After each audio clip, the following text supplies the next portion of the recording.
আসসালামু আলাইকুম, সবাই কেমন আছেন? আশা করি সবাই ভালো আছেন। আলহামদুলিল্লাহ আমিও ভালো আছি আপনাদের দোয়ায়। নতুন আরও একটি ব্লগে আপনাদের সবাইকে স্বাগতম জানাই।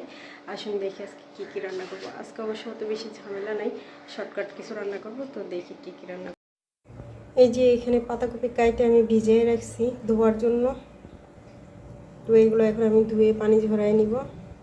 আর এখানে ভাত রান্না হয়ে যাচ্ছে। এখানে কিছু চিংড়ি মাছের পেস্ট আমি নামাই রাখছি নরম হওয়ার জন্য। এখানে বাঁধাকপি, চিংড়ি মাছের পেস্ট, তারপরে হলুদ, মরিচ, লবণ, পেঁয়াজ, কাঁচামরিচ সব কিছু একসাথে দিয়ে মজাই দিয়ে দিচ্ছি। একটু আগে একটা লাইট করতেছিলাম, কারেন্ট চলে যাওয়ার জন্য লাইটটা কেটে গেছে, কিছু করার নাই। তা এখন এগুলো মজাই নিব, তারপরে বাকি রান্নাতে আসতেছি। আমার পোলা জিগেতেছে মজাই নেবেন মানে মজানো মানে সিজানো, সিদ্ধ করা। Do you understand? পাতাকপি এগুলো সিজানো হয়ে গেছে, এখন আমি পানিটা সেঁকে নিব, তারপরে এগুলো আমি তেলে বাগার দেব। তরকারিটাকে ভালোভাবে একটু নেড়ে চেড়ে দেখবেন। সবগুলো সিজানো হয়ে গেছে, শুধু ওই শক্ত শক্ত ডাটিগুলো ওগুলো একটু সিজবে, একটু থাক আর একটু সময়।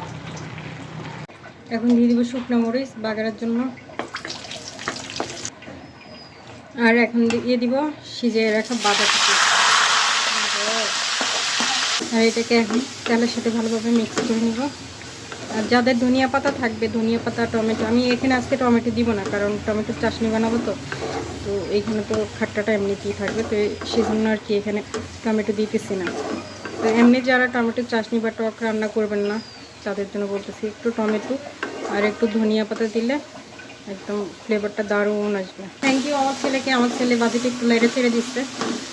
ছেলেটা আমার দুষ্টু হইলেও অনেক কাজের আসছে, মশাল্লা দিলে শুধু একটু দুষ্টুমি করে আর কি।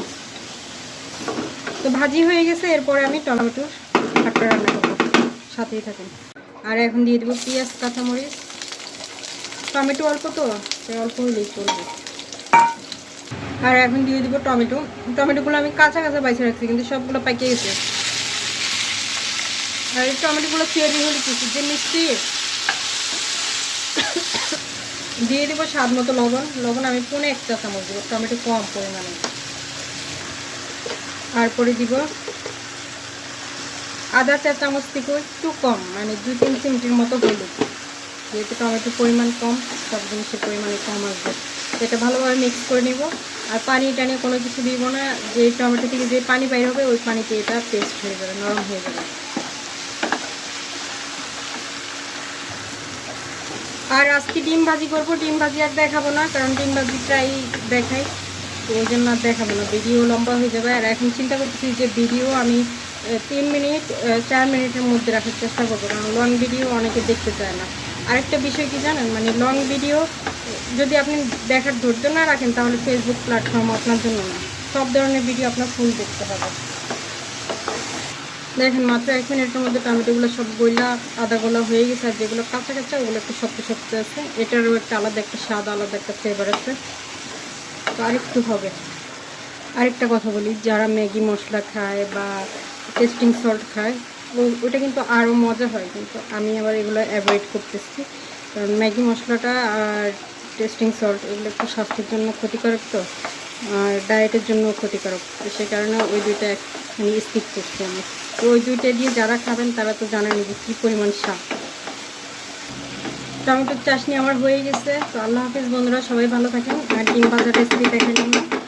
সবাই ভালো থাকেন, সুস্থ থাকেন, সে দোয়া রইল। বাই বাই, দেখা হবে আবার নতুন কোনো ভিডিও নিয়ে। টাটা।